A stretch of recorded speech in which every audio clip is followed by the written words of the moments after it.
Okay, good afternoon, everyone. It is 3:45, and we know how precious your time is all the time, but particularly after school. So we are going to get drop-in session of the year here at ONlit for October, and we will begin with our land acknowledgement. We acknowledge that ONLIT's work takes place on traditional Indigenous territories. We acknowledge that there are 46 treaties and other agreements that cover the territory now called Ontario. We are thankful to be able to work on this land, and we are thankful to First Nations, Métis, and Inuit people for their care for and teachings about the earth. This acknowledgement reminds us of our responsibilities to our relationships and to the ancestral lands on which we learn, work, and live. And if you are not familiar with ONLIT yet, we are a collaboration between Dyslexia Canada and the International Dyslexia Association of Ontario. Funding for ONLIT is provided by the Ontario Ministry of Education, but we always have to throw in our little disclaimer that the views we are going to express here this afternoon are the views of ONLIT and do not necessarily reflect those of the Ministry of Education. I don't think we're planning to go rogue, but we just need to cover ourselves. And here is our agenda for this afternoon. So first, if you don't know me, I'm Kate Wynn. I am an ONLIT team member here. And the agenda for this afternoon will start with a presentation on oral language. So each of our sessions, the 6 sessions planned for the year, will have a different topic presented by a different ONLIT team member. And Monette Smith is here to present on this topic. So I will let her introduce herself when we get to that point. After that, we are going to have a Q&A. So I actually have sort of a from the mailbag question I'm going to answer first, but then we'll stop the recording and then we're going to open it up to any questions from Melissa about the oral language presentation. And then after that, any questions about, kindergarten literacy in Ontario that you might want to ask me or Melissa or any other team members who are here. We'll share a few ONLIT resources and events to make sure you're aware, and then we'll have a prize winner before we send everybody off to the rest of their evening. So I am going to turn things over by actually turning over the slides here. So give me a moment to find the controls. Turn things over to Melissa Monette Smith to introduce herself and share some great information. Melissa. Hello. So as we said, I am Melissa Monette Smith. I am currently a grade 1 teacher in the York Region District School Board, but I have been spending time in kindergarten. Had a bit of a tumble a couple years ago and had to be moved out of that lovely chaotic environment, but I do hope to go back very soon.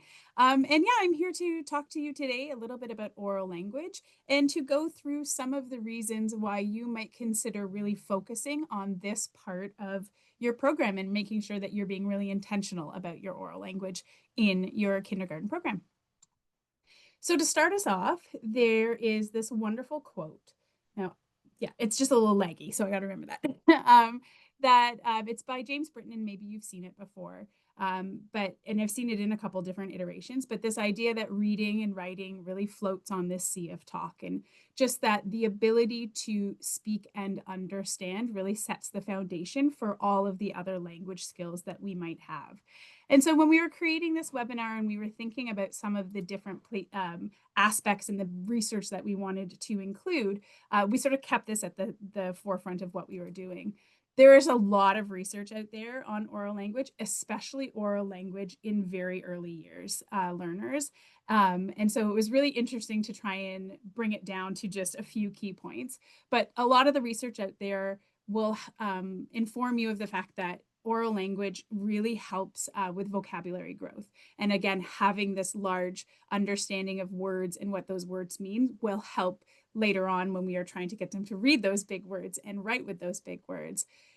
Oral language programs also really support that listening comprehension. So when we're thinking about that classroom, right, the ability to follow instructions and make sense of that classroom talk and what's happening in the classroom, it really gives children the access to the language that they are going to need in the moment, but also later on when we're thinking about the grammar and the syntax and those academic word meanings that are going to come up over and over again as they go through school. And it allows them the opportunity to access those words before they're actually expected to read and write them. Oral language also helps to build that confidence and that fluency in speaking, which again helps with participation. It helps with the storytelling. It helps with that peer interaction. And all of those things combined really help further that language growth in that student. When we think about Timothy Shanahan, if you've ever done any research, he usually comes up. He's got a great blog where he releases things on Saturdays. He talks a lot about how children who develop the rich oral language, so that vocabulary and that syntax and that listening comprehension, they're more likely to succeed in reading comprehension tasks later on. So what you're doing now in those kindergarten classrooms, you're setting that foundation for deeper, meaningful comprehension later on. And of course, for our multilingual learners, that oral language piece really helps to build that bridge between their home language practices as well as their school language. Dr. Julie Washington, she does a lot of work on looking at the oral language development in, in the United States. And she's looking a lot at African-American English versus standard English. And a lot of her research supports that being able to bridge the link between those two is really helpful, because it's going to build their ability to exist in both worlds. And I see that myself in my own community where I'm teaching. I do have a large population of MLL learners. And when I focus on that oral language development, I'm giving them that piece.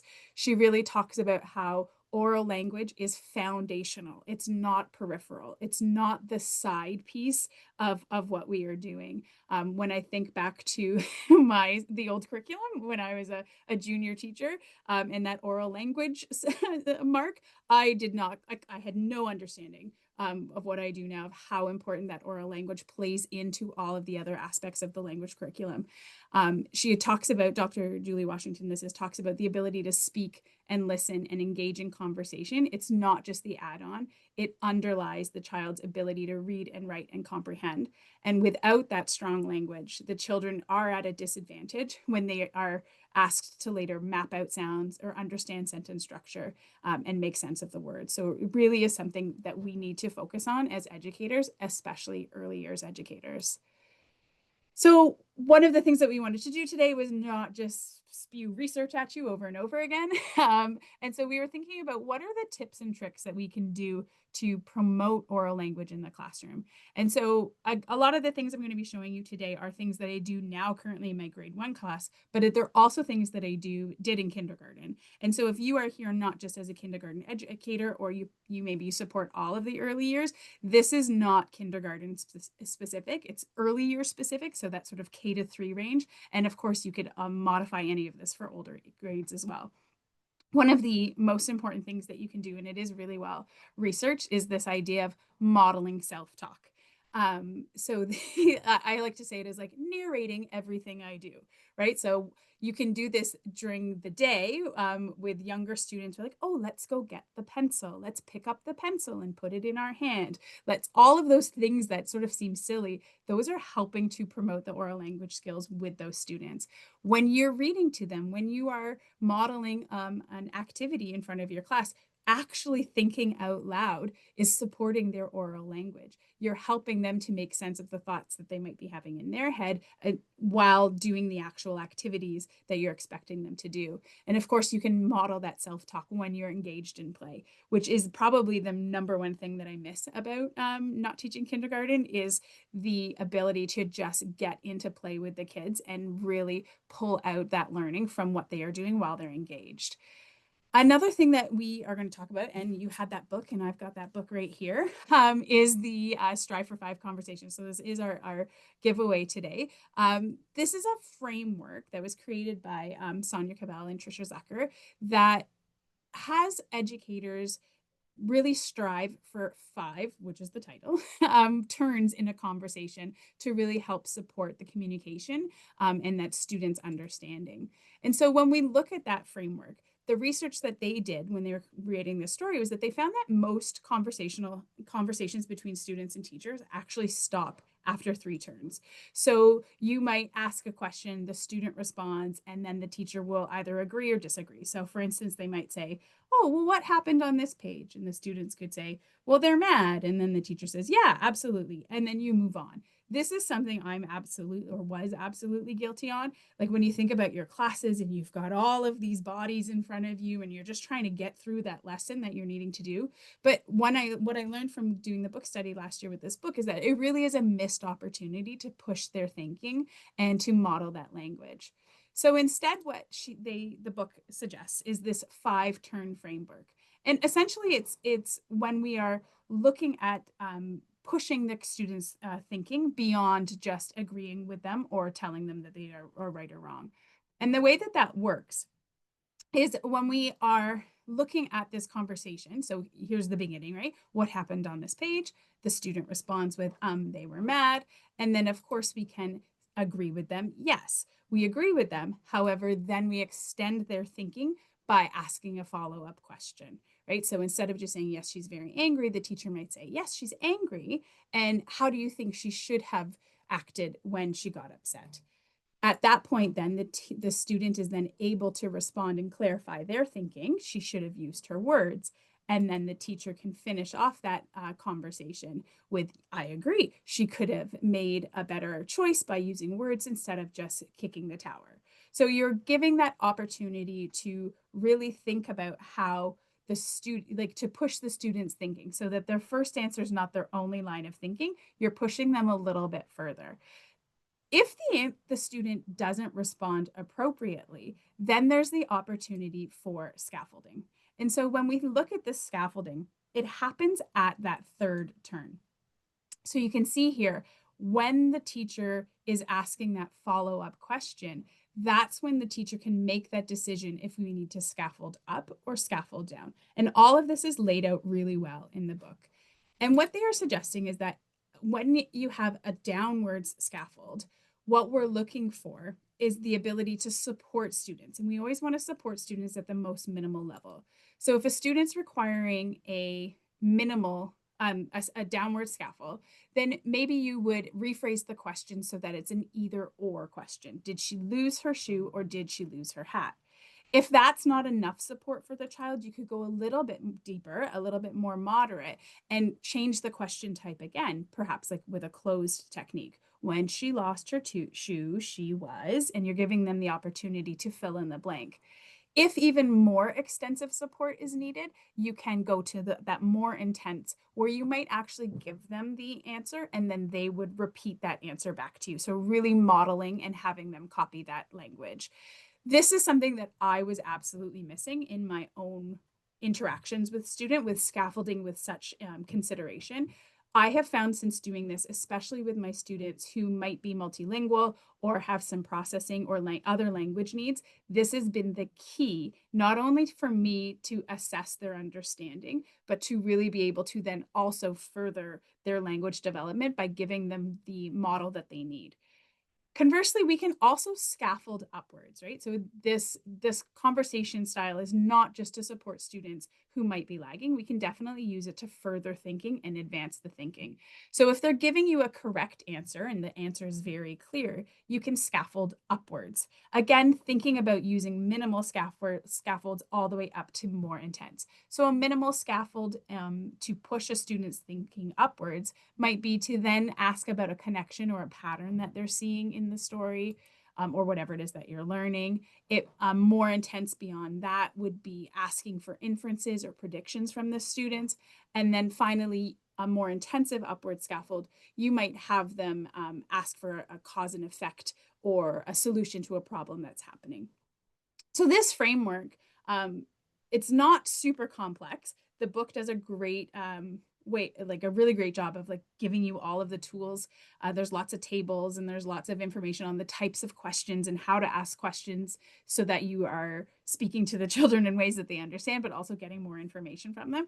I have now found myself using this intentionally in so many different aspects of my day, completely outside of the language block. So again, as a grade 1 teacher, I have a language block, but as we know, as educators, especially kindergarten educators, language is across the day. It is not just one part. And so using this Strive for 5 in all of the different subject areas and all of the inquiry that we are doing has been really helpful to promote student learning. Another way that I like to do that is by intentionally putting oral language into my day. So this is something that I did as a kindergarten teacher. You're looking at two examples that are very recent that I just did a few weeks ago in my class, but these are a visual prompt that we have in the morning meeting. I try and connect it to something that we're learning, to help build that background knowledge and to build the oral language they need to understand that subject. So again, as a grade 1 teacher, we're doing the daily and seasonal changes. And it's very simple. They are simply looking at an image and they're telling me what they see. We're trying to scaffold our knowledge here between what I see, what I think, what I wonder, but it gives the students the opportunity to practice those oral language skills out loud by expressing themselves. I'm also able to engage in those conversations where if they see, I see leaves, I of course can go a little bit deeper. Tell me more about the leaves. Where do you notice the leaves, right? And I can push their thinking. In these two examples, we were looking for proof that it was fall, right? So we're using that verbal reasoning to make sure that they are able to explain their thinking and use it to solve a larger inquiry question. At the beginning of the year, it's mostly oral. I have students that by the end of the year, we are able to do some of this with our whiteboards where we are capturing the words ourselves. In kindergarten, we were able to start labeling, right? These images we could use for labeling lots of different parts. Another thing that I like to do in that morning meeting is which one doesn't belong. Mostly, I think, just so I can sing that old Sesame Street of one of these things is not like the other. They really enjoy it. And they, again, we're thinking about those verbal reasoning skills. And there's no wrong answer here. Like every kid has a different reason why something doesn't belong. And I'm always amazed at even some of my quietest kids who don't usually talk, necessarily beyond social interactions, that how unique their thinking can be from these types of exercises. And again, it's a perfect opportunity to engage in those conversations. Another thing that I did in kindergarten, instead of having a regular sort of wall calendar, was this playful learning calendar. And so what you're seeing here is this is my wall of cupboards with painter's tape on it, with the days of the week on it. And the way that we did this is every day I would take a picture of them engaged in play. And either at the end of the day or the following day, we would look at that photo together and we would talk about it and then we would write about it. This is taken, the image you see here is later on in the year. I think it was about February. So you're seeing some snow on the table. You're also seeing a larger sentence being created. But it was a way of us as a class to engage in that oral language of what they could see, what was happening. But I was also able to stretch their thinking to think about the who and the what and the how. And then we would create that sentence together. It's not in this photo, but there'd be many times where students themselves would actually come up and do the writing. So again, this activity that started as an oral activity of being able to talk about our day was very easily able to be moved into different areas of the classroom where we could use different skills to do that. This photo here comes from a teacher that I supported when I was in a regional role, where she did that similar thing, but this is her monthly capture. So the kids would vote at the end of the month. They had their daily calendars. They would vote on their most exciting thing that they did that month. And then again, as a class, they would all share their own experiences. She had this posted outside of her room, which I thought was genius. If you are not somebody who loves bulletin boards and you don't like changing that display, like this is a living display that changes. She's only had to make this once. And then throughout the year, she's adding to it. But it was a really great way, again, of capturing student voice and student-led learning, which again are central to the program. Another great way to think about oral language was through the Dramatic Play Center. And this is definitely something that I loved. I was so excited every time as a kindergarten teacher that we changed the center. So this one is from February, and we had created a little post office.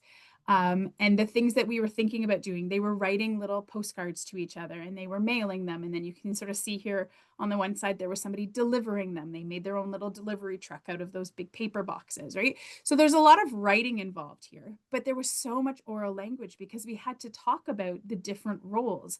And when we were talking about the different jobs and the different customers that would access a post office, we had to think about how they interacted with each other. So we were able to think about the oral language required, but then also model all of that and have these conversations and scripts and give the students the tools on how to talk to each other, so that if you were a store clerk, how you could find out what your customer needed, and if you were a customer, how you could explain to the store clerk what you needed, right? So these types of conversations, like, even though it was really play and it was very playful and the kids were definitely having a lot of fun, there were so many opportunities to develop all areas of their language, but really focusing on that oral language. When we set up those centers, one of the first things that we do is we sort of think about all the things that we need. So here are some examples of the different places, the different things that we've made, and coming up with the different roles. And then once we had the roles, we were able to think about all the different languages and pieces that they would need in order to be able to access this dramatic play center. And it was so great as an instructor, like as an educator, when I would insert myself in that play and engage with them again, we could do that modeling and we could bring out those conversations about, to further their language development. Another way that we like to promote that oral language is through repeated read alouds. So this is something that was new to me last year, the idea of reading the same book multiple times in a short period. And I was a giant skeptic, as I am with most things related to news. Like, why would I do that? The kids will be bored. I will be bored. And I could not have been more wrong about how this would go over with my classroom. This list that you're seeing here comes from the resource Shake Up Shared Reading. If you are the type of teacher who really likes to follow a plan that someone has created for you, then this is a great book for you. It has a lot of great plans on a lot of rich read alouds, but they talk about the importance of repeated read alouds, and that they invite that active participation. They engage all learners, the expanding of the oral language development. For me, the biggest one was strengthening story sense, of how great the kids were able to understand the story more the more times we read it, as well as fostering that fluency. And then the biggest change again was with my multilingual learners.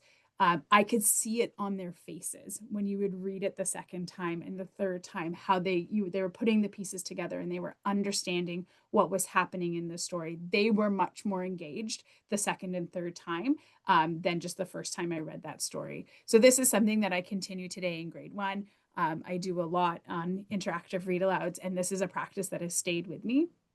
There's so much room for oral language development in that read aloud, not only in that Strive for 5 conversation, but the ability to model that language of your thinking and pull out the ideas that they are having. And then the last thing before I hand it over to Kate is thinking about that oral language in writing. So again, this is an example of me being engaged in play with a student who just had magnet tiles and farm animals. And we were just talking about what is happening. We played with the little horses and stuff. And I was able to engage in that Strive for 5 conversation about what he was building, what was happening. And then we took that oral language piece and brought it down into the playful learning, where he's written here, I made a stable barn for my horse, right? So that whole idea of oral language just being found, like it's foundational to everything else that we do there. So now I'm going to hand it over to Kate, who's going to teach us everything there is to learn in 5 short minutes about more about the language and the writing piece. Thank you, Melissa. That was amazing. And if you have any questions for Melissa, just hold tight for a few minutes until we get to the Q&A. Just a few more slides about combining oral language and writing. So I've been doing a lot of Think SRSD with my class for the last couple of years, and the students do a weekly show and share where orally they are presenting about a photo that their parent or guardian has emailed in, and they share a topic, and my ECE partner will move a piece of the rocket over to show that they've given a topic sentence, and then she'll move a yellow piece for each of the details that they give, and she'll move a red piece for their end or their wrap up. So each week they're getting a turn to basically orally compose a paragraph. So we're kind of weaving that early composition in with their oral language. And Sarah, my wonderful partner, will scaffold as necessary if they're not giving a complete sentence, or if they're stuck on a detail, that sort of thing, or if their wrap-up sentence is a detail instead of a wrap-up sentence. And you can see students who actually chose to play show and share during a playtime here that I snapped a photo of. They were doing that today, and one little sweetheart, it was just so cute to listen to her because she was being Sarah, my partner, and she was prompting the other kid who was playing, well, where did you get it? Well, who bought it for you? What else can you tell us about it? And it was just cute to see someone actually being the educator too. even like orally composing paragraphs, things like that. Kindergarten kids cannot write what you see there, but together they can give sentences. They can give you ideas to start building that foundation. A little bit more think SRSD here again. So orally, when we did an inquiry into Canada, I had the year twos. We worked on orally composing a paragraph. I wrote it, but they got to scribe it. So kind of connecting that oral language to writing piece. And then just sentences. So Melissa, I loved when you were talking about your playful learning calendar, and then you had, the who, the what, the how. And I'm thinking that's exactly what we want to do for just sentences. So you're doing more Think SRSD than you probably realized you were doing. But some great little picture prompts of a just sentence.